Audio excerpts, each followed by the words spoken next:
Thanks for watching, folks. We're in Traverse City on Cass Street, above the Omelet Shop, where we're talking about something called peace builders, young peace builders.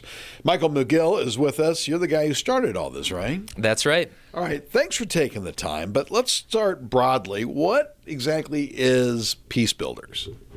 Let me tell you. So I've actually been involved in international development work for about 20 years now. Spent time in over 55 countries, and I've really had this vision to help particularly young people who were most destitute, most exploited, most abused, addressing issues like child sexual exploitation, trafficking, war-affected children, and so forth.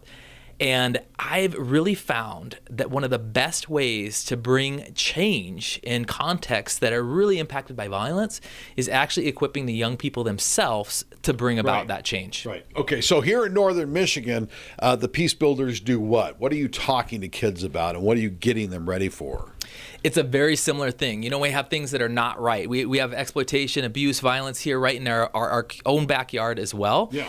And also, the other thing that we find that is a great area of need is that young people are often disconnected from what's going on in the rest of the world. Right. They don't know about other peoples, other places, other tragedies. And so, you know, it's about 98.8% white here in this community. Yeah. And they also don't know how to frequently engage with people of other cultures and belief systems. Yeah. So young peace builders equips these kids to really explore their environment. Where do they see things that are not right? The exploitation, the abuse, the violence, both locally as well as abroad. Then they get inspired to say, that's not right. That shouldn't be going on. And come up with an inspired idea to actually bring about change, put it into action to bring transformation, and then expand from there. They look at what went well, what didn't go well, how do we expand? So we're increasingly building their capacity to identify problems within their community and world and say, I can actually do something together. I can actually join together with other people and bring about the change I want to see in the world. Yeah, and one of the gripes across all generations of the younger generation is that we just, we're powerless. We don't know what to do. We don't think we can change anything. Your message is the opposite. Yeah, it's a habit, It's not just kids, it's young people. It's not just kids, it's adults as well. We get in the habit, particularly in so much media around the world. You walk down the street, you see the newspapers, you look on your phone, you see the headlines, and you see tragedy.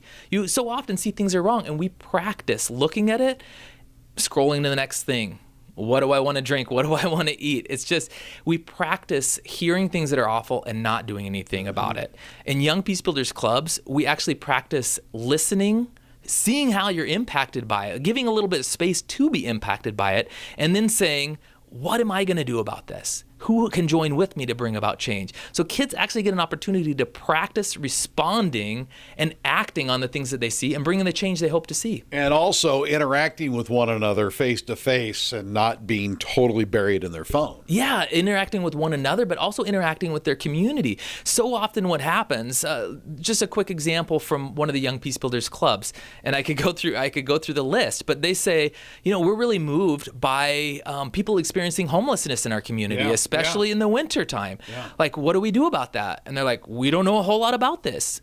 Well, how would you learn about this? Right. So they talk to somebody at the shelter. They bring them in. They teach them. So the kids start to learn about how do you actually respond to these issues effectively. Okay, for those watching, and they want to find out more about Peace Builders, where can they go? YoungPeaceBuilders.com. Just that easy. It's that easy. We also have a local Facebook page as well, but YoungPeaceBuilders.com is one of the best ways to reach us. Thank you so much for your time. Very enlightening. And we always need mentors for these clubs. That's one of the greatest things that holds us back. It's not the kids' desire. It's we need more mentors, volunteer mentors to help out and support these clubs. Right. So we encourage people to get involved. There you go, folks. Mentors for Peace Builders, helping the younger generation feel empowered, I guess is a great way to say it. In Traverse City, for my TV 12 and my News 26, I'm Vic McCarty.